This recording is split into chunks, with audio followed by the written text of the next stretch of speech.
जो है वो जीवित भी रहे थे, और जब पांडव फिर 36 वर्ष बाद, युद्ध के 36 वर्ष बाद, जब कृष्ण जी ने देह त्याग कर दिया है, द्वारका का विनाश हो गया है, उस समय युधिष्ठिर जो है वो कहते हैं हमारा भी समय हो गया, हमको महाप्रस्थान कर लेना चाहिए। तो 5 पांडव द्रौपदी जब चले जाते हैं और परीक्षित को राजा बना दिया जाता है। परीक्षित जो अभिमन्यु का पुत्र है, ठीक है, द ओनली लिनिएज जो बची है, उसको अभिषिक्त कर दिया जाता है। पर परीक्षित तो तब छोटे हैं, तो उसका जो इंचार्ज है वो युयुत्सु को बनाया जाता है। यानी ऐसा वो होता है। ये अच्छा कि एक और चीज आपने क्लियर कर दी। बहुत सारे लोग कहते हैं कि 18 लोग जीवित बचे थे महाभारत युद्ध के बाद, 18 लोग जीवित बचे थे, और इससे कुछ लॉजिक ये भी लगाते हैं कि 18 का कुछ नहीं, तो 11 थे, 11 बचे थे टोटल।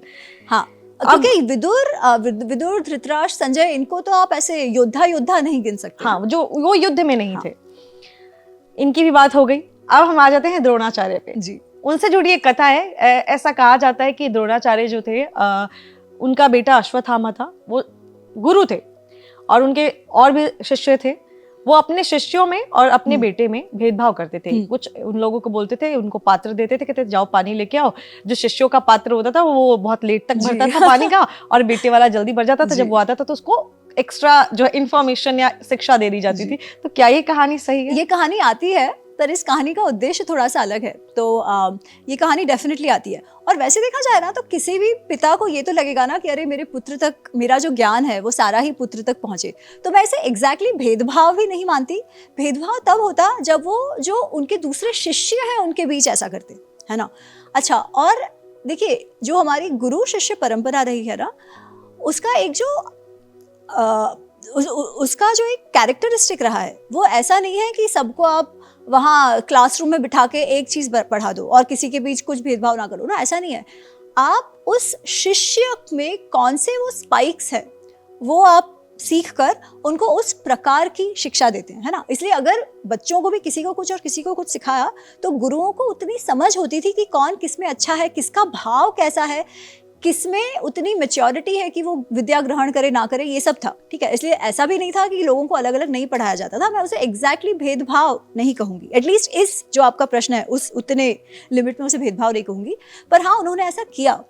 पर ये कथा जिस प्रकार आती है महाभारत में, उसका उद्देश्य अलग है, क्योंकि उन्होंने तो ये अपने बच्चे को ज़्यादा समय मिले इसलिए उसे पानी भरने के लिए बड़ा सा घड़ा दिया जिससे उसका काम जल्दी खत्म हो जाए, और बाकी बच्चों को छोटा छोटा घड़ा दिया जिससे वो भरने में उनको ज़्यादा बार नदी से आना जाना पड़े। पर अश्वत्थामा वर्सेस ऑल अदर्स ऐसे था, ठीक है, बाकी सबके साथ। अच्छा, उसमें भी अर्जुन ने क्या किया, तो ये अर्जुन कैसा शिष्य था ये बताने के लिए इस प्रसंग का महत्व है। तो बाकी सारे बच्चे तो जाते थे वो छोटा घड़ा लेके वगैरह वगैरह। अर्जुन ने देखा कि गुरुजी अश्वत्थामा को कुछ पढ़ा रहे हैं, ठीक है, और जो अर्जुन का वो पैशन है उसे ये था कि नहीं मुझे जो भी कुछ गुरुजी के पास है ना सब सीख लेना है। वो शिष्य का वो जो प्यास उसकी विद्या के लिए थी वो अर्जुन की थी।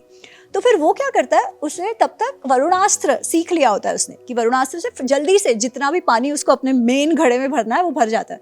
तो बाकी सब लोग जो फिजिकल मेहनत कर रहे हैं, ये वो वर्क स्मार्ट जो बात होती है ना, वो वर्क स्मार्ट करता है, और वो वरुणास्त्र से अपना घड़ा जो है वो एकदम भर लेता है, समय बचा लेता है और जाके गुरुजी के पास बैठ जाता है। अब जब बैठ जाता है तब तो गुरुजी नहीं कह सकते ना तुमको नहीं पढ़ाऊंगा, तो जो एक्स्ट्रा लेसन अश्वत्थामा को भी मिले वो अर्जुन को भी मिले। तो ये कथा का जो उद्देश्य वो ये है कि शिष्य को कैसा होना चाहिए और अर्जुन क्यों उनका फेवरेट होता है। This is one of those कथा।